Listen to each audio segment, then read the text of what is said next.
ସୁଭଦ୍ରା ଯୋଜନା ବାଦ ପଡ଼ିଥିବା 2,85,000 ହିତାଧିକାରୀଙ୍କୁ ସାମିଲ ପାଇଁ ଘରକୁ ଘର ସର୍ଭେ କରାଯିବ। ତ ଦେଖନ୍ତୁ, ଯଦି ଆପଣମାନେ ବାଦ ପଡ଼ିଛନ୍ତି ସୁଭଦ୍ରା ଯୋଜନାରେ କୌଣସି ବି କିସ୍ତି ପାଇନାହାନ୍ତି, କ'ଣ ଅପଡେଟ୍ ରହିଛି ଦେଖନ୍ତୁ ଭିଡ଼ିଓକୁ। ଯେଉଁମାନେ ବାଦ ପଡ଼ିଥିବେ ତାଙ୍କ ପାଇଁ ଭିଡ଼ିଓ, ସେମାନଙ୍କ ପାଇଁ ଖୁସି ଖବର। ତ କ'ଣ ଅପଡେଟ୍ ରହିଛି ଭିଡ଼ିଓକୁ ଦେଖନ୍ତୁ ଶେଷ ପର୍ଯ୍ୟନ୍ତ, ଫୁଲ୍ ଷ୍ଟେପ୍ ବାଇ ଷ୍ଟେପ୍ ଜାଣିପାରିବେ। ତ ଦେଖନ୍ତୁ, ସୁଭଦ୍ରା ସମୀକ୍ଷା ପରେ ଉପମୁଖ୍ୟମନ୍ତ୍ରୀ ପରିଭାତି ପରିଡ଼ା ବଡ଼ ସୂଚନା ଦେଇଛନ୍ତି। ସେ କହିଛନ୍ତି ଯେ ତୃତୀୟ ପର୍ଯ୍ୟାୟରୁ ବଞ୍ଚିତ ହୋଇଥିବା 2,85,000 ହିତାଧିକାରୀଙ୍କୁ ସାମିଲ ପାଇଁ ଘରକୁ ଘର ସର୍ଭେ କରାଯିବ।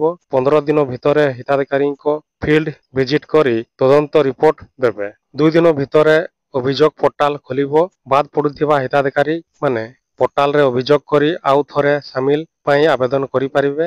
ଯାହା ସହ ସ୍ୱାସ୍ଥ୍ୟ ବିଭାଗ ତଥ୍ୟ ଅନୁସାରେ ମୃତ୍ୟୁ କିମ୍ବା ଜୀବିତ ବୋଲି ଧରାଯିବ ବୋଲି କହିଛନ୍ତି। ପ୍ରଭାତୀ ପରିଡ଼ା ଏବେ ସୁଦ୍ଧା 25,984 ହିତାଧିକାରୀ ମୃତ୍ୟୁ ହିତାଧିକାରୀଙ୍କ ବାଦ ପଡ଼ିଥିବା ବେଳେ 1,805 ଜୀବିତ ଅଛନ୍ତି। ସେମାନଙ୍କୁ ମଧ୍ୟ ସାମିଲ କରାଯିବ। ଅନ୍ୟପଟେ 36,701 ହିତାଧିକାରୀ ଗାଡ଼ି କିଣିଥିବା ଯୋଗ୍ୟ ବାଦ ପଡ଼ିଛନ୍ତି। 21,035 ହିତାଧିକାରୀ ଆୟକର ଦେଉଥିବାରୁ ବାଦ ପଡ଼ିଥିବା ବେଳେ 1,33,692 ଧାନ ବିକ୍ରୟ ପଞ୍ଜୀକରଣ ଏବଂ କୃଷକ ଭାବରେ ପଞ୍ଜୀକରଣ କରି ବାଦ ପଡ଼ିଛନ୍ତି।